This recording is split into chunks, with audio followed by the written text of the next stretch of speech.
നമ്മൾ ഇന്ന് വരെ കണ്ടതും ഇനി കാണാൻ പോകുന്നതുമായ മിക്കവാറും രോഗാണുക്കളൊക്കെ ഫൈറ്റ് ചെയ്യാനുള്ള ശേഷി നമ്മുടെ ഇമ്മ്യൂൺ സിസ്റ്റത്തിനുണ്ട് എന്ന് കഴിഞ്ഞ വീഡിയോയിൽ നമ്മൾ കണ്ടിരുന്നു. എന്നിട്ടും എന്തുകൊണ്ട് ഒരുപാട് ആളുകൾ അസുഖം മൂലം മരിക്കുന്നു? കോവിഡ് പോലെയുള്ള അസുഖങ്ങൾ ഇത്രയും പേരുടെ ജീവൻ എടുക്കാൻ എന്താണ് കാരണം? എന്തുകൊണ്ട് നമുക്ക് വാക്സിനേഷൻസും ആൻറ്റിബയോട്ടിക്സും ഒക്കെ ആവശ്യമായി വരുന്നു? എയ്ഡ്സ്, റാബിസ് ഒക്കെ പോലെയുള്ള മാരകമായ ചില അസുഖങ്ങൾ ഇന്നും പ്രശ്നക്കാരായി നിലകൊള്ളുന്നത് എന്തുകൊണ്ട്?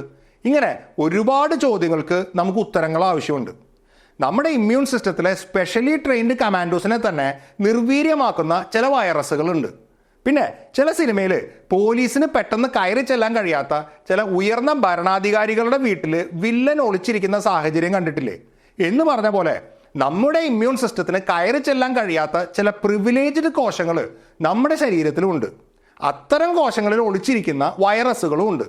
പിന്നെ ചില അവസരങ്ങളിൽ നമ്മുടെ ഇമ്മ്യൂൺ സിസ്റ്റം തന്നെ നമുക്ക് ദോഷകരമാകുന്ന സാഹചര്യങ്ങൾ ഉണ്ടാകാറുണ്ട്. ഇതൊക്കെ കൂടാതെ നമുക്കില്ലാത്ത ഒരു പ്രത്യേക അഡ്വാൻറ്റേജ് നമ്മളെ ആക്രമിക്കുന്ന രോഗാണുക്കൾക്കുണ്ട്. അങ്ങനെ ഒരു ഇൻഫെക്ഷൻ നിയന്ത്രണം വിട്ടു പോകാനും ചിലപ്പോൾ മരണത്തിൽ കലാശിക്കാനും പല കാരണങ്ങളുണ്ട്. അതെന്തൊക്കെയാണെന്നാണ് നമ്മൾ ഈ വീഡിയോ വഴി കാണാൻ പോകുന്നത്. ഹായ് ഫ്രണ്ട്സ്, സയൻസ് ഫോർ മാസിൻ്റെ പുതിയൊരു വീഡിയോയിലേക്ക് സ്വാഗതം. നമ്മുടെ ഇമ്മ്യൂൺ സിസ്റ്റം എന്തുമാത്രം പവർഫുൾ ആണെന്ന് നമ്മൾ കഴിഞ്ഞ വീഡിയോയിൽ കണ്ടിരുന്നു. എന്നിട്ടും എന്തുകൊണ്ട് നമുക്ക് അസുഖങ്ങൾ വരുന്നു എന്ന് അറിയണമെന്നുണ്ടെങ്കിൽ നമ്മുടെ ഇമ്മ്യൂൺ സിസ്റ്റത്തിൻ്റെ ചില വീക്ക്നെസ് അഥവാ പോരായ്മകൾ കൂടി നമ്മൾ അറിഞ്ഞിരിക്കേണ്ടതുണ്ട്. നമ്മുടെ ഇമ്മ്യൂൺ സിസ്റ്റത്തിന് 2 സ്റ്റേജുകളുണ്ട് എന്ന് നമ്മൾ കണ്ടിരുന്നു. ഒന്ന് innate immune system, 2 adaptive immune system. അതിൽ അഡാപ്റ്റീവ് ഇമ്മ്യൂൺ സിസ്റ്റത്തിലാണ് ഓരോ രോഗാണുവിനും വേണ്ടി പ്രത്യേകം ഡിസൈൻ ചെയ്തിട്ടുള്ള ടി സെൽസും ബി സെൽസും ഒക്കെ രംഗത്ത് വരുന്നത്. അവ വന്നു കഴിയുമ്പോഴാണ് രോഗാണു ശരിക്കും നിയന്ത്രണത്തിലാകുന്നത്. പക്ഷേ ഈ അഡാപ്റ്റീവ് ഇമ്മ്യൂൺ സിസ്റ്റം ആക്റ്റീവ് ആവാൻ കുറച്ച് സമയമെടുക്കും. കാരണം അതിൽ ഒരുപാട് പ്രൊസീജിയേഴ്സ് ഇൻവോൾവ് ആണ്. സാധാരണഗതിയിൽ ഒരു രോഗാണു ശരീരത്തിൽ ഇൻഫെക്റ്റ് ചെയ്ത് കഴിഞ്ഞാൽ 5 മുതൽ 8 ദിവസങ്ങൾക്കുള്ളിലാണ് അഡാപ്റ്റീവ് ഇമ്മ്യൂൺ സിസ്റ്റം ആക്റ്റീവ് ആകുന്നത്. ചില കേസുകളിൽ അതിൽ കൂടുതൽ സമയവും എടുക്കാറുണ്ട്. ഇനി അത് ആക്റ്റീവ് ആയാൽ തന്നെ അതിൻ്റെ ഫുൾ സ്ട്രെങ്ത്തിലേക്ക് എത്തുന്നത് 10 മുതൽ 14 ദിവസങ്ങൾക്കുള്ളിലാണ്. എന്നാൽ അകത്ത് കടന്നിരിക്കുന്ന രോഗാണു എണ്ണത്തിൽ വളരെ കൂടുതലോ അല്ലെങ്കിൽ വളരെ ശക്തനോ ആണെങ്കിൽ ഈ ഒരു കാലതാമസം ഒരുപാട് ദോഷങ്ങൾ ചെയ്യും. അതായത് അഡാപ്റ്റീവ് ഇമ്മ്യൂൺ സിസ്റ്റം ആക്റ്റീവ് ആവുന്നതിന് മുമ്പ് തന്നെ ശരീരത്തിൽ ഒരുപാട് ഡാമേജുകൾ ഉണ്ടാക്കാൻ ചില രോഗാണുക്കൾക്ക് കഴിയും.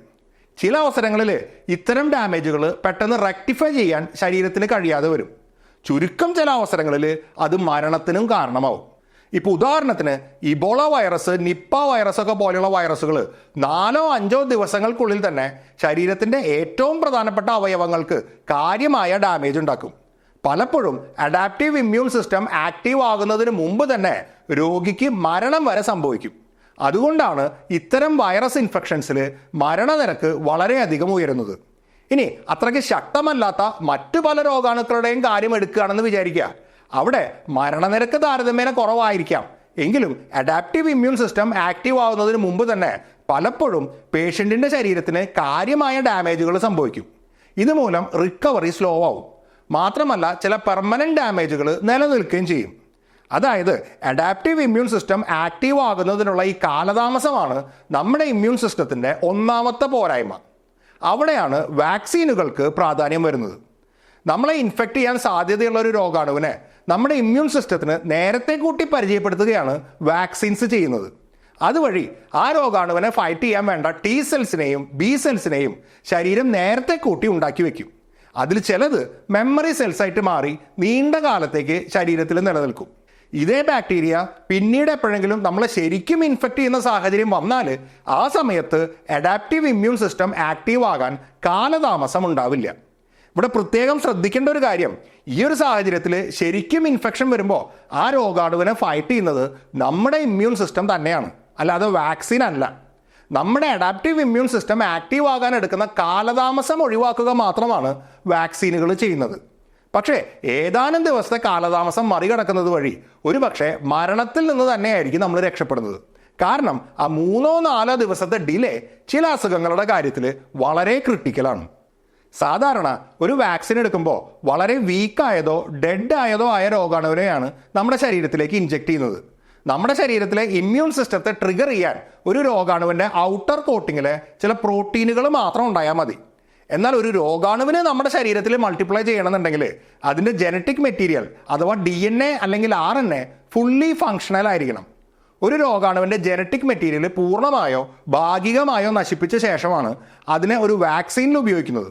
അതുകൊണ്ട് തന്നെ അതിന് നമ്മുടെ ശരീരത്തിൽ കടന്ന ശേഷം കാര്യമായ ഒരു ഇൻഫെക്ഷൻ ഉണ്ടാക്കാൻ കഴിയില്ല. എന്നാൽ അത് ഇമ്മ്യൂൺ സിസ്റ്റത്തെ ട്രിഗർ ചെയ്യുകയും ചെയ്യും. അങ്ങനെ നമുക്ക് കാര്യമായ ദോഷം ഇല്ലാത്ത രീതിയിലാണ് ഒരു വാക്സിൻ ഒരു രോഗാണുവിനെ നമ്മുടെ ശരീരത്തിൽ പരിചയപ്പെടുത്തി കൊടുക്കുന്നത്. ഒരു പുതിയ വാക്സിൻ പരീക്ഷണങ്ങൾ നടത്തി കണ്ടുപിടിച്ച ശേഷം ഒരുപാട് ലെവൽ ഓഫ് ടെസ്റ്റിംഗ് കഴിഞ്ഞാണ് മാർക്കറ്റിൽ വരുന്നത്. ഇത് ഒരുപാട് സമയമെടുക്കുന്നതും ചെലവേറിയതുമായ പ്രോസസ്സാണ്. മാത്രമല്ല ചില അസുഖങ്ങളുടെ രോഗാണുവിന് വളരെ വേഗത്തിൽ തന്നെ മാറ്റങ്ങൾ സംഭവിക്കും. അപ്പോൾ ഒരിക്കൽ ഡെവലപ്പ് ചെയ്ത വാക്സിൻ ആ അസുഖത്തിന് ഗുണമില്ലാതാവും. അതുകൊണ്ട് തന്നെ എല്ലാ അസുഖങ്ങൾക്കും വാക്സിനുകൾ ഉണ്ടാക്കാൻ സാധ്യമല്ല. അത്തരം സാഹചര്യങ്ങളിലാണ് ആൻറ്റിബയോട്ടിക്സ് ഉപയോഗത്തിൽ വരുന്നത്. ഈ പറഞ്ഞ വാക്സിനുകൾ ഇല്ലാത്ത ചില അസുഖങ്ങളും ചില അവസരങ്ങളിൽ അതിര് വിട്ടു പോവാറുണ്ട്. അതായത് നമ്മുടെ അഡാപ്റ്റീവ് ഇമ്മ്യൂൺ സിസ്റ്റം ആക്റ്റീവ് ആകുന്നതിന് മുമ്പ് തന്നെ രൂക്ഷമാകുന്ന അസുഖങ്ങൾ ഇക്കൂട്ടത്തിലുമുണ്ട്. അങ്ങനെയുള്ള സാഹചര്യങ്ങളിൽ നമ്മുടെ ഇമ്മ്യൂൺ സിസ്റ്റത്തിന് ഒരു സഹായം എന്ന രീതിയിലാണ് ആൻറ്റിബയോട്ടിക്സ് ഉപയോഗിക്കുന്നത്. ആൻറ്റിബയോട്ടിക്സ് കൂടുതലും ബാക്ടീരിയ മൂലമുള്ള അസുഖങ്ങൾക്കാണ് ഉപയോഗിക്കുന്നത്. വൈറസുകൾക്ക് നേരെ ഇത് ഫലപ്രദമല്ല.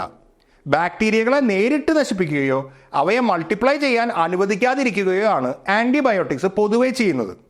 ഒരു അസുഖത്തിൻ്റെ തീവ്രത കുറയ്ക്കുന്നതിൽ ആൻറ്റിബയോട്ടിക്സ് വളരെ ഫലപ്രദമാണ് എന്നുള്ള കാര്യത്തിൽ ഒരു സംശയവുമില്ല. പക്ഷേ അവയുടെ ദുരുപയോഗം പലതരത്തിലുള്ള പ്രശ്നങ്ങൾക്കും കാരണമാകും. ഈ ഒരു വിഷയത്തിലേക്ക് നമുക്ക് പിന്നീട് തിരിച്ചു വരാം.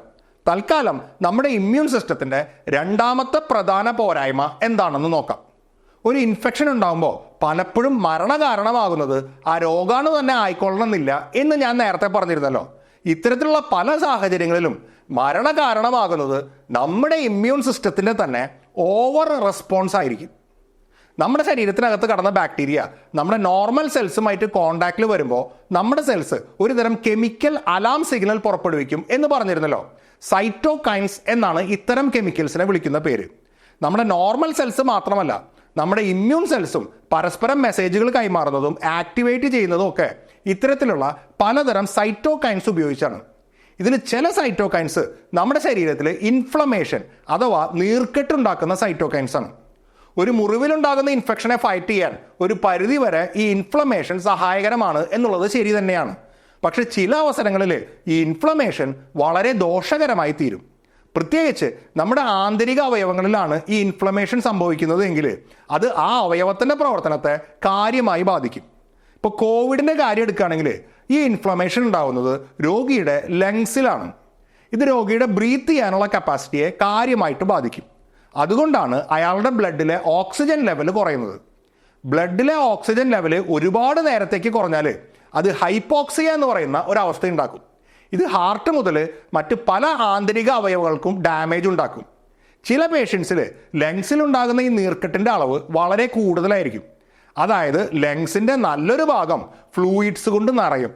അങ്ങനെ സ്വന്തം ബോഡി ഫ്ലൂയിഡ്സ് മൂലം ശ്വാസം മുട്ടിയാണ് കോവിഡുമായി ബന്ധപ്പെട്ട ഒരുപാട് മരണങ്ങൾ സംഭവിച്ചത്. ഇത്തരം ഡാമേജുകൾക്ക് നേരിട്ടുള്ള കാരണമാകുന്നത് നമ്മുടെ ഇമ്മ്യൂൺ സിസ്റ്റത്തിലെ സൈറ്റോകൈൻസ് എന്ന് വിളിക്കുന്ന രാസവസ്തുക്കളാണ്, അല്ലാതെ കോവിഡ് വൈറസ് ഉണ്ടാക്കുന്ന രാസവസ്തുക്കളല്ല. കോവിഡിൻ്റെ കേസിൽ മാത്രമല്ല, മറ്റ് പല അസുഖങ്ങളുടെ കേസിലും നമ്മുടെ ശരീരത്തിനുണ്ടാകുന്ന പല ഡാമേജുകൾക്കും കാരണമാകുന്നത് ഈ സൈറ്റോകൈൻസ് ട്രിഗർ ചെയ്യുന്ന ഇൻഫ്ലമേഷൻ പോലെയുള്ള ഇമ്മ്യൂൺ റെസ്പോൺസസ് അതിര് കടക്കുന്നതാണ്. ചില എക്സ്ട്രീം കേസസിൽ നമ്മുടെ ശരീരം വളരെ വലിയ തോതിൽ സൈറ്റോകൈൻസ് ഉണ്ടാക്കുന്ന സാഹചര്യങ്ങളുണ്ടാവും. ഇതിനെയാണ് സൈറ്റോകൈൻ സ്റ്റോം എന്ന് വിളിക്കുന്നത്. ഇങ്ങനെ സംഭവിച്ചാൽ നമ്മുടെ ശരീരത്തിലെ ഹാർട്ട്, ലങ്സ്, ലിവർ, കിഡ്നി തുടങ്ങി പല പ്രധാനപ്പെട്ട ഓർഗൻസിലും ഇൻഫ്ലമേഷൻ ഉണ്ടാവും. ഇത്തരം സാഹചര്യങ്ങളിൽ ആ പേഷ്യൻറ്റിൻ്റെ മരണം സംഭവിക്കാനുള്ള സാധ്യത വളരെ കൂടുതലാണ്. ഇബോള വൈറസിൻ്റെ കാര്യത്തിലും നിപ്പ വൈറസിൻ്റെ കാര്യത്തിലുമൊക്കെ ഇത്തരത്തിലുള്ള ഇൻഫ്ലമേഷനാണ് പലപ്പോഴും മരണകാരണമാവുന്നത്. നമ്മുടെ ജീവന് തന്നെ ആപത്തുണ്ടാകുന്ന രീതിയിൽ അനിയന്ത്രിതമായ ഇമ്മ്യൂൺ റെസ്പോൺസ് ട്രിഗർ ആവുക എന്നതാണ് നമ്മുടെ ഇമ്മ്യൂൺ സിസ്റ്റത്തിൻ്റെ രണ്ടാമത്തെ പ്രധാന ഡ്രോബാക്ക്.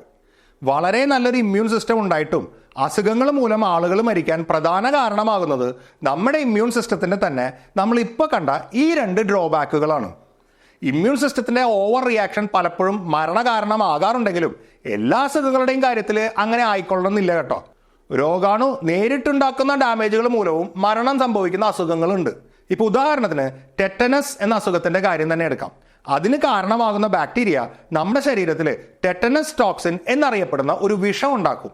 ആ ടോക്സിനാണ് മരണകാരണമാകുന്നത്. അതുകൂടാതെ കോളറ, റാബിസ് തുടങ്ങി നമ്മളെ ഇൻഫെക്ട് ചെയ്യുന്ന ബാക്ടീരിയയും വൈറസും നേരിട്ടുണ്ടാക്കുന്ന ഡാമേജ് മൂലം മരണം സംഭവിക്കുന്ന കേസസും ഉണ്ട്. ഇനി നമ്മൾ ഈ പറഞ്ഞത് കൂടാതെ വളരെ സ്പെസിഫിക് ആയ ചില അസുഖങ്ങളുടെ കാര്യത്തിൽ ഇമ്മ്യൂൺ സിസ്റ്റം ഫെയിൽ ആകുന്നത് വേറെ ചില കാരണങ്ങൾ കൊണ്ടാണ്. ഉദാഹരണത്തിന് എയ്ഡ്സിൻ്റെ കാര്യത്തിലും റാബിസ് അഥവാ പേ വിഷബാധയുടെ കാര്യത്തിലും എന്താണ് സംഭവിക്കുന്നത് എന്ന് നിങ്ങളിൽ ചിലർ എടുത്തു ചോദിച്ചിരുന്നു. ഇവ ഓരോന്നിനെ കുറിച്ചും ഡീറ്റെയിൽഡ് ആയിട്ട് ഇവിടെ പറയാൻ കഴിയില്ല, എങ്കിലും വളരെ ബ്രീഫായിട്ട് എവിടെയാണ് ഫെയിലിയർ സംഭവിക്കുന്നത് എന്ന് പറയാം. എയ്ഡ്സിന് കാരണമാകുന്ന വൈറസിൻ്റെ പേര് ഹ്യൂമൻ ഇമ്മ്യൂണോ ഡെഫിഷ്യൻസി വൈറസ് അഥവാ HIV എന്നാണ്. എല്ലാ വൈറസുകളുടെ പുറത്തും റിസപ്റ്റേഴ്സ് എന്ന് വിളിക്കുന്ന ചില പ്രോട്ടീൻസ് ഉണ്ടാവും. വൈറസിൻ്റെ പുറത്തുള്ള റിസപ്റ്റേഴ്സ് നമ്മുടെ ശരീരത്തിലെ കോശങ്ങളുടെ പുറത്തുള്ള റിസപ്റ്റേഴ്സുമായിട്ട് മാച്ച് ആവുമ്പോഴാണ് ആ വൈറസിന് നമ്മുടെ കോശങ്ങളെ ഇൻഫെക്റ്റ് ചെയ്യാൻ കഴിയുന്നത്. HIV കാര്യത്തിൽ അതിൻ്റെ പുറത്തുള്ള റിസപ്റ്റേഴ്സ് മാച്ച് ആകുന്നത് നമ്മുടെ ഇമ്മ്യൂൺ സിസ്റ്റത്തിലെ T-സെൽസിൻ്റെ പുറത്തുള്ള റിസപ്റ്റേഴ്സുമായിട്ടാണ്. അതുകൊണ്ട് തന്നെ HIV ഇൻഫെക്റ്റ് ചെയ്യുന്നത് T-സെൽസിനെയാണ്. നമ്മുടെ ഇമ്മ്യൂൺ സിസ്റ്റത്തിൻ്റെ സ്പെഷ്യലി ട്രെയിൻഡ് കമാൻഡോസ് ആണ് T-സെൽസ് എന്ന് കഴിഞ്ഞ വീഡിയോയിൽ കണ്ടിരുന്നു. ഇമ്മ്യൂൺ സിസ്റ്റത്തിൽ തന്നെ മറ്റു പല സെൽസിനെയും ആക്ടിവേറ്റ് ചെയ്യുന്നത് ഈ T-സെൽസ് ആണ്. ഈ T-സെൽസ് തന്നെ ഇൻഫെക്റ്റഡ് ആകുമ്പോൾ അത് നമ്മുടെ ഇമ്മ്യൂൺ സിസ്റ്റത്തെ ആകെ തകരാറിലാക്കും. അങ്ങനെ വരുമ്പോൾ നമ്മുടെ ശരീരം നോർമലി ഈസി ആയിട്ട് ഫൈറ്റ് ചെയ്യുന്ന പല അസുഖങ്ങളെയും നമുക്ക് ഫൈറ്റ് ചെയ്യാൻ കഴിയാതെയാവും. ഒരു എയ്ഡ്സ് പേഷ്യൻറ്റിൻ്റെ മരണത്തിന് പലപ്പോഴും കാരണമാകുന്നത് ഇമ്മ്യൂണിറ്റി വീക്കാകുന്നത് മൂലം വരുന്ന മറ്റു പല അസുഖങ്ങളുമാണ്. HIV-ക്ക് വേറെ 2 പ്രശ്നങ്ങളും കൂടി ഉണ്ട്. ഒന്ന്, അത് വളരെ വേഗം തന്നെ മ്യൂട്ടേറ്റ് ചെയ്യുന്ന വൈറസാണ്. അതുകൊണ്ട് തന്നെ അതിന് വാക്സിൻ ഉണ്ടാക്കാൻ ബുദ്ധിമുട്ടാണ്. 2, അത് റെട്രോ വൈറസ് എന്ന് വിളിക്കുന്ന ഒരു കാറ്റഗറിയിൽ പെടുന്ന വൈറസാണ്. അതായത് അതിൻ്റെ ജനറ്റിക് മെറ്റീരിയൽ RNA ആണെങ്കിലും ആ RNAയിൽ നിന്നും DNA ഉണ്ടാക്കാൻ അതിന് കഴിയും. നമ്മുടെ ശരീരത്തിൽ വെച്ച് അതിൻ്റെ RNAക്ക് മാച്ച് ആകുന്ന രീതിയിലുള്ള DNA ഉണ്ടാക്കി നമ്മുടെ നോർമൽ DNAയുടെ കൂടെ ജോയിൻ ചെയ്ത് വെക്കും. നമ്മുടെ ശരീരത്തിൽ നിന്നും വൈറസിനെ പൂർണ്ണമായും റിമൂവ് ചെയ്താലും നമ്മുടെ DNA-യിൽ ചേർന്നിരിക്കുന്ന അവരുടെ DNA-യിൽ നിന്നും നമ്മുടെ ശരീരം തന്നെ അറിയാതെ ആ വൈറസിനെ വീണ്ടും ഉണ്ടാക്കും. അതുകൊണ്ടാണ് HIV ഒരിക്കൽ ഇൻഫെക്റ്റ് ചെയ്താൽ പിന്നെ അതിനെ പൂർണ്ണമായും ശരീരത്തിൽ നിന്നും തുടച്ചു നീക്കാൻ ബുദ്ധിമുട്ടാണെന്ന് പറയുന്നത്. പക്ഷേ ഇന്ന് എയ്ഡ്സ് ഒരു മാരക രോഗമായിട്ട് കണക്കാക്കപ്പെടുന്നില്ല. ഒരു എയ്ഡ്സ് രോഗിയുടെ ശരീരത്തിലെ വൈറസിൻ്റെ അളവ് വളരെയധികം കുറയ്ക്കാൻ, അതായത് അൺഡിറ്റക്റ്റബിൾ ലെവലിൽ മെയിൻറ്റെയിൻ ചെയ്യാൻ കഴിയുന്ന മരുന്നുകൾ ഇന്നുണ്ട്. ആ ഒരു അവസ്ഥ മെയിൻറ്റെയിൻ ചെയ്യുകയാണെങ്കിൽ അയാൾക്ക് ഒരു പരിധിവരെ നോർമൽ ലൈഫിലേക്ക് തിരിച്ചു വരാനും സമൂഹവുമായിട്ട് ഇടപെടാനും കഴിയും. അങ്ങനെ ചെയ്യുന്നതിൽ ഹെൽത്ത് റിസ്ക് ഇല്ല എന്നാണ് വേൾഡ് ഹെൽത്ത് ഓർഗനൈസേഷൻ തന്നെ പറയുന്നത്. ഇനി റാബിസ് അഥവാ പേ വിഷബാധയുടെ കേസ് എടുക്കുകയാണെങ്കിൽ അവിടെ സംഭവിക്കുന്നത് തികച്ചും വ്യത്യസ്തമാണ്. സിനിമകളിലൊക്കെ വില്ലൻ പലപ്പോഴും MP-യുടെ വീട്ടിലും മന്ത്രിയുടെ വീട്ടിലൊക്കെ ഒളിച്ചിരിക്കുന്നതായിട്ട് കാണിക്കാറുണ്ട്. ഉയർന്ന ജനപ്രതിനിധികളുടെ വീട്ടിലേക്ക് പോലീസിന് അത്ര പെട്ടെന്ന് കയറി ചെല്ലാൻ കഴിയില്ല എന്നതാണ് ഇതിന് കാരണമായിട്ട് പറയപ്പെടുന്നത്. ഇതിനെ ജനപ്രതിനിധിയുടെ പ്രിവിലേജ് എന്നാണ് സിനിമയിൽ പറഞ്ഞു കേട്ടിട്ടുള്ളത്. അതിൻ്റെ ശരിയായ നിയമസാധുതയെ പറ്റി എനിക്കറിയില്ല. പക്ഷേ ഇത്തരത്തിൽ പ്രിവിലേജ് ഉള്ള സെൽസ് നമ്മുടെ ശരീരത്തിലും ഉണ്ട്. അതായത് നമ്മുടെ നെർവസ് സിസ്റ്റത്തിലെ സെൽസിന് ഇത്തരം ഒരു പ്രിവിലേജ് ഉണ്ട്. നമ്മുടെ ഇമ്മ്യൂൺ സിസ്റ്റത്തിന് നമ്മുടെ നെർവസ് സിസ്റ്റത്തിലേക്ക് കാര്യമായിട്ട് കടന്നു ചെല്ലാൻ കഴിയില്ല. നമ്മുടെ മറ്റു കോശങ്ങളെ അപേക്ഷിച്ച് നെർവ് സെൽസിന് റീജനറേറ്റീവ് പവർ കുറവാണ്. അതായത് ഒരു നെർവ് സെല്ലിന് ഡാമേജ് ആയാൽ അതിന് ഒരു റീപ്ലേസ്മെൻറ്റ് സാധാരണ വരാറില്ല. അതുകൊണ്ട് തന്നെ ഇൻഫ്ലമേഷൻ മൂലമോ ഇമ്മ്യൂൺ സെൽസിൻ്റെ ആക്രമണം മൂലമോ നെർവ് സെൽസിന് ഡാമേജ് വരാതിരിക്കാൻ വേണ്ടിയിട്ടാണ് നെർവസ് സിസ്റ്റത്തിന് ഇങ്ങനെ ഒരു പ്രിവിലേജ് ഉള്ളത്. പക്ഷേ ഇത് ചില അവസരങ്ങളിൽ ഒരു ദോഷമായിട്ട് വരും. അതാണ് റാബിസ് വൈറസിൻ്റെ കാര്യത്തിൽ സംഭവിക്കുന്നത്. റാബിസ് വൈറസ് ഒളിച്ചിരിക്കുന്നത് നമ്മുടെ ശരീരത്തിലെ ഈ പ്രിവിലേജ്ഡ് സെൽസായ നെർവ് സെൽസിൻ്റെ ഉള്ളിലാണ്. ഇൻഫെക്റ്റഡ് ആയ ഒരു നായ കടിക്കുമ്പോൾ ആദ്യം വൈറസ് നമ്മുടെ മസിലിലേക്കാണ് എത്തുന്നത്. നമ്മുടെ മസിൽസ് നെർവ്സുമായിട്ട് അറ്റാച്ച്ഡ് ആണ്. അപ്പോൾ അതുവഴി വൈറസ് നെർവ് സെല്ലിനകത്ത് കടക്കും. ഇങ്ങനെ സംഭവിക്കാനുള്ള പ്രധാന കാരണം റാബിസ് വൈറസിൻ്റെ പുറത്തുള്ള റിസപ്റ്റേഴ്സാണ്. നെർവ് സെല്ലിലുള്ള ഒരു പ്രത്യേകതരം രാസവസ്തുവുമായി മാച്ച് ചെയ്യുന്ന റിസപ്റ്റേഴ്സാണ് ഈ വൈറസിനുള്ളത്. അതുകൊണ്ടാണ് അത് നേരെ നെർവ് സെൽസിൽ എത്തുന്നത്. ഈ നെർവ്സ് വഴി സഞ്ചരിച്ചാണ് അത് പതിയെ പതിയെ സ്പൈനൽ കോഡിലും പിന്നെ ബ്രെയിനിലും എത്തുന്നത്. നമ്മുടെ ഇമ്മ്യൂൺ സെൽസിന് ഈ പറഞ്ഞ റൂട്ടൊന്നും ആക്സസബിൾ അല്ല. അതുകൊണ്ട് തന്നെ റാബിസ് വൈറസ് നമ്മുടെ നെർവസ് സിസ്റ്റത്തിലേക്ക് എത്തിക്കഴിഞ്ഞാൽ പിന്നെ രക്ഷപ്പെടാൻ കുറച്ച് ബുദ്ധിമുട്ടാണ്. അതുകൊണ്ടാണ് ആൻറ്റി റാബിസ് ഇഞ്ചക്ഷൻ വളരെ ചുരുങ്ങിയ സമയത്തിനുള്ളിൽ തന്നെ കൊടുക്കേണ്ടി വരുന്നത്. ഇങ്ങനെ നമ്മൾ നേരത്തെ കണ്ടത് കൂടാതെ നമ്മുടെ ഇമ്മ്യൂൺ സിസ്റ്റത്തെ ചില പ്രത്യേക രീതിയിൽ തോൽപ്പിക്കുന്ന ചുരുക്കം ചില അസുഖങ്ങളുണ്ട്. അവയെല്ലാം ഇവിടെ ഡിസ്കസ് ചെയ്യാൻ സമയമില്ല. നമുക്കിനി നോക്കേണ്ടത് നമ്മുടെ ഇമ്മ്യൂൺ സിസ്റ്റത്തെ അപേക്ഷിച്ച് എന്ത് അഡ്വാൻറ്റേജ് ആണ് രോഗാണുക്കൾക്കുള്ളത് എന്നുള്ളതാണ്. രോഗാണുക്കളുടെ ഏറ്റവും വലിയ അഡ്വാൻറ്റേജ് അവയ്ക്ക് വളരെ പെട്ടെന്ന് തന്നെ ഇവോൾവ് ചെയ്യാൻ കഴിയും എന്നുള്ളതാണ്. സാധാരണ ഒരു ജീവിക്ക് ഒരു മാറ്റം സംഭവിക്കുന്നത് അടുത്ത തലമുറ ഉണ്ടാവുമ്പോഴാണ്. നമ്മളെ സംബന്ധിച്ചിടത്തോളം ഓരോ പുതിയ തലമുറ ഉണ്ടാവാനും 20-30 വർഷങ്ങളെടുക്കും. എന്നാൽ രോഗാണുക്കൾ ഏകകോശ ജീവികളായതുകൊണ്ട് അവയെ സംബന്ധിച്ചിടത്തോളം അവ ഓരോ തവണ മൾട്ടിപ്ലൈ ചെയ്യുമ്പോഴും ഉണ്ടാകുന്നത് ഒരു പുതിയ തലമുറയാണ്. അതുകൊണ്ട് തന്നെ എവല്യൂഷൻ എന്ന പ്രക്രിയ അവയിൽ വേഗം നടക്കും. എവല്യൂഷൻ നടക്കാൻ 2 അടിസ്ഥാന ഘടകങ്ങൾ വേണം. ഒന്ന്, ജനറ്റിക് മെറ്റീരിയലായ DNA-യിലോ RNA-യിലോ വരുന്ന റാൻഡമായ മാറ്റം. 2, ഒരു തലമുറയെ മറ്റൊരു തലമുറയിൽ നിന്നും വേർതിരിക്കുന്ന സെലക്ഷൻ പ്രഷർ. സാധാരണ ഒരു സെല്ല് ഡിവൈഡ് ചെയ്യുമ്പോൾ അതിലടങ്ങിയിരിക്കുന്ന DNA ഡ്യൂപ്ലിക്കേറ്റ് ചെയ്യപ്പെടുന്ന ഒരു സ്റ്റേജ് ഉണ്ട്. അങ്ങനെ DNA കോപ്പി ചെയ്യപ്പെടുന്ന സമയത്ത് തികച്ചും യാദൃശ്ചികമായിട്ട് ചില തെറ്റുകൾ അഥവാ മാറ്റങ്ങൾ സംഭവിക്കാറുണ്ട്. ഇങ്ങനെ ഉണ്ടാകുന്ന മിസ്റ്റേക്കുകൾ അപ്പപ്പോൾ തന്നെ കറക്റ്റ് ചെയ്യപ്പെടാറുമുണ്ട്. എന്നാൽ ചില അവസരങ്ങളിൽ ഇത്തരം മിസ്റ്റേക്കുകൾ കറക്റ്റ് ചെയ്യപ്പെടാതെ കിടക്കും. അങ്ങനെ വരുമ്പോൾ ആ മിസ്റ്റേക്ക് ഉണ്ടാകുന്ന പുതിയ സെല്ലിലേക്ക് കടക്കും. ഇത്തരം മിസ്റ്റേക്കുകളെയാണ് മ്യൂട്ടേഷൻ എന്ന് വിളിക്കുന്നത്. നമ്മുടെ ശരീരത്തിലെ കോശങ്ങൾ ഡിവൈഡ് ചെയ്യുമ്പോഴും ഇത്തരം മിസ്റ്റേക്കുകൾ സംഭവിക്കാറുണ്ട്. പക്ഷേ നമ്മുടെ ശരീരത്തിലെ കോടാനുകോടി സെല്ലുകളിൽ ഒരെണ്ണത്തിന് മാറ്റം സംഭവിച്ചാലൊന്നും നമ്മുടെ അടുത്ത തലമുറയിലേക്ക് അത് കൈമാറ്റം ചെയ്യപ്പെടില്ല. എന്നാൽ ഒരു ബാക്ടീരിയയെ സംബന്ധിച്ചിടത്തോളം ഓരോ സെൽ ഡിവിഷനും ഒരു പുതിയ തലമുറയാണ് ഉണ്ടാക്കുന്നത്. അതുകൊണ്ട് ഓരോ പുതിയ മ്യൂട്ടേഷനും ഒരു പുതിയ വെറൈറ്റി ബാക്ടീരിയയാണ് ഉണ്ടാക്കുന്നത്. മാത്രമല്ല ബാക്ടീരിയകളിൽ DNA കോപ്പി ചെയ്യപ്പെടുന്ന സമയത്തുണ്ടാകുന്ന മിസ്റ്റേക്കുകൾ റെക്ടിഫൈ ചെയ്യുന്ന സിസ്റ്റം താരതമ്യേന വീക്കാണ്. അതുകൊണ്ട് തന്നെ മ്യൂട്ടേഷൻ ഉണ്ടാകാനുള്ള സാധ്യതയും കൂടുതലാണ്. അനുകൂലമായ സാഹചര്യങ്ങളിൽ ഒരു ബാക്ടീരിയ ഡിവൈഡ് ചെയ്ത് 1 ബില്യൺ ബാക്ടീരിയ ആവാൻ 10-12 മണിക്കൂറുകൾ മതി. അതിൻ്റെ ഇടയിൽ ഒരുപാട് തലമുറകൾ കടന്നു പോകും. അതുകൊണ്ട് തന്നെ മ്യൂട്ടേഷൻ വഴി പുതിയ തരം ബാക്ടീരിയകൾ സദാസമയവും ഉണ്ടാകുന്നുണ്ടാവും. ഈ മ്യൂട്ടേഷൻ സംഭവിക്കുന്നത് തികച്ചും റാൻഡം ആയതുകൊണ്ട് സംഭവിക്കുന്ന എല്ലാ മ്യൂട്ടേഷൻസും ബാക്ടീരിയയ്ക്ക് അനുകൂലമായിക്കൊള്ളണമെന്നില്ല. അനുകൂലമല്ലാത്ത മ്യൂട്ടേഷൻ സംഭവിച്ചുണ്ടാകുന്ന പുതിയ ബാക്ടീരിയ സർവൈവ് ചെയ്യില്ല. എന്നാൽ ഇടയ്ക്കൊക്കെ ബാക്ടീരിയയെ കൂടുതൽ ശക്തമാകുന്ന മ്യൂട്ടേഷനും സംഭവിക്കും. അങ്ങനെ സംഭവിച്ചുണ്ടാകുന്ന പുതിയ തലമുറ പഴയ തലമുറയേക്കാൾ നന്നായിട്ട് സർവൈവ് ചെയ്യും. ഇപ്പോൾ ഉദാഹരണത്തിന് ഒരു മുറിവ് വഴി നമ്മുടെ ശരീരത്തിൽ ആദ്യം കടന്നത് നമ്മുടെ ഇനേറ്റ് ഇമ്മ്യൂൺ സിസ്റ്റത്തിന് തന്നെ ഈസി ആയിട്ട് പ്രതിരോധിക്കാൻ കഴിയുന്ന ഒരു ബാക്ടീരിയ ആയിരുന്നു എന്ന് വിചാരിക്കുക. എന്നാൽ ശരീരത്തിൽ കടന്ന ശേഷം ചില മ്യൂട്ടേഷനുകൾ വഴി അതിൽ ഒരു ബാക്ടീരിയയ്ക്ക് നമ്മുടെ ഇനേറ്റ് ഇമ്മ്യൂൺ സിസ്റ്റത്തിന് കണ്ണ് വെട്ടിക്കാൻ കഴിയുന്നു. നമ്മുടെ ശരീരത്തിൽ ആദ്യം കടന്ന തലമുറയിൽപ്പെട്ട ബാക്ടീരിയകളെ നമ്മുടെ ഇമ്മ്യൂൺ സിസ്റ്റം പൂർണ്ണമായും നശിപ്പിച്ചു കളയും. എന്നാൽ മ്യൂട്ടേഷൻ സംഭവിച്ച ആ പുതിയ ബാക്ടീരിയയിൽ നിന്നും ഉണ്ടാകുന്ന തലമുറകൾ നമ്മുടെ ശരീരത്തിൽ സർവൈവ് ചെയ്യും. ഇവിടെ ശ്രദ്ധിക്കേണ്ട ഒരു കാര്യം, പഴയ തലമുറയുടെ മേൽ പുതിയ തലമുറ സർവൈവ് ചെയ്യാൻ ഇവിടെ കാരണമായത് നമ്മുടെ ഇമ്മ്യൂൺ സിസ്റ്റമാണ്.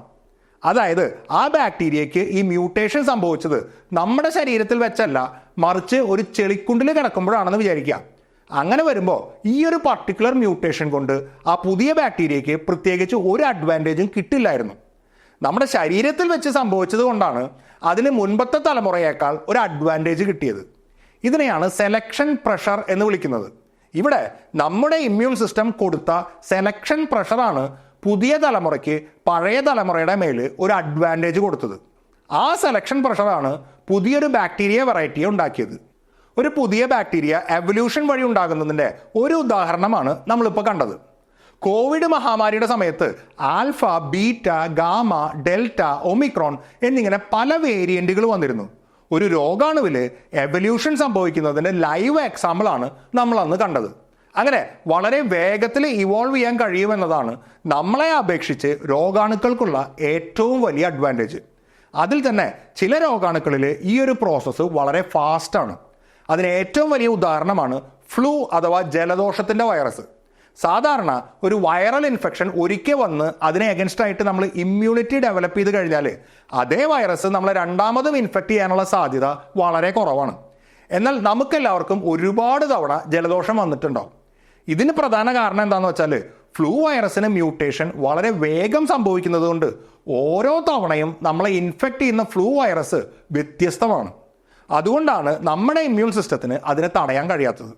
ഇതുകൊണ്ട് തന്നെയാണ് ഫ്ലൂ വാക്സിൻ കൊല്ലം തോറും വീണ്ടും എടുക്കേണ്ടി വരുന്നത്. ഇനി മറ്റൊരു പ്രധാനപ്പെട്ട കാര്യം കൂടെ പറയാനുണ്ട്. എവല്യൂഷൻ സംഭവിക്കാൻ വേണ്ട ഒരു പ്രധാന ഘടകം സെലക്ഷൻ പ്രഷർ ആണെന്ന് പറഞ്ഞിരുന്നല്ലോ. ചില അവസരങ്ങളിൽ ആൻറ്റിബയോട്ടിക്സ് ഒരു സെലക്ഷൻ പ്രഷറായിട്ട് ആക്ട് ചെയ്യാറുണ്ട്. അതായത് നമുക്കൊരു അസുഖം വരുന്നു, അസുഖം രൂക്ഷമാവുന്നു, ഡോക്ടർ ശരിയായ ആൻറ്റിബയോട്ടിക്സ് തരുന്നു, നമ്മളത് കൃത്യമായി കഴിക്കുന്നു, നമ്മുടെ ശരീരത്തിലെ ബാക്ടീരിയ പൂർണ്ണമായും നശിക്കുന്നു. കാര്യങ്ങൾ ഇങ്ങനെയാണ് സംഭവിക്കുന്നത് എങ്കിൽ പ്രശ്നമൊന്നുമില്ല. എന്നാൽ ഡോക്ടർ തന്ന ആൻറ്റിബയോട്ടിക് നമ്മൾ കൃത്യമായി കഴിക്കുന്നില്ല എന്ന് വിചാരിക്കാം. അതായത് ആൻറ്റിബയോട്ടിക്സ് കഴിക്കുന്നത് പ്രശ്നമാണെന്ന് നമ്മൾ എവിടെ നിന്നോ കേട്ടിട്ടുണ്ട്. അതുകൊണ്ട് അസുഖം കുറച്ചൊന്ന് ഭേദമായി കഴിയുമ്പോഴേക്കും നമ്മൾ ആൻറ്റിബയോട്ടിക് കഴിക്കുന്നത് നിർത്തുന്നു. അങ്ങനെ വന്നാൽ ആ ബാക്ടീരിയ നമ്മുടെ ശരീരത്തിൽ നിന്നും പൂർണ്ണമായും എലിമിനേറ്റ് ആവാൻ കുറച്ച് സമയമെടുക്കും. അതായത് ആൻറ്റിബയോട്ടിക്കുമായിട്ട് കോണ്ടാക്റ്റിൽ വന്ന ബാക്ടീരിയ കുറച്ചധികം ദിവസങ്ങൾ സർവൈവ് ചെയ്യുന്ന സാഹചര്യം വരും.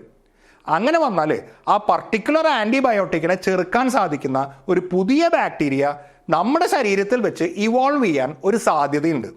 നിർബന്ധമായും സംഭവിച്ചിരിക്കും എന്നല്ല, അങ്ങനെ സംഭവിക്കാൻ ഒരു സാധ്യതയുണ്ട്. ഒരുപാട് പേര് ഇങ്ങനെ ആൻറ്റിബയോട്ടിക്സ് കോഴ്സ് കംപ്ലീറ്റ് ചെയ്യാതിരുന്നാൽ ഒടുവിൽ ആ ആൻറ്റിബയോട്ടിക്കിനെ ചെറുക്കാൻ കഴിയുന്ന ഒരു പുതിയ ബാക്ടീരിയ ഉണ്ടായി വരും.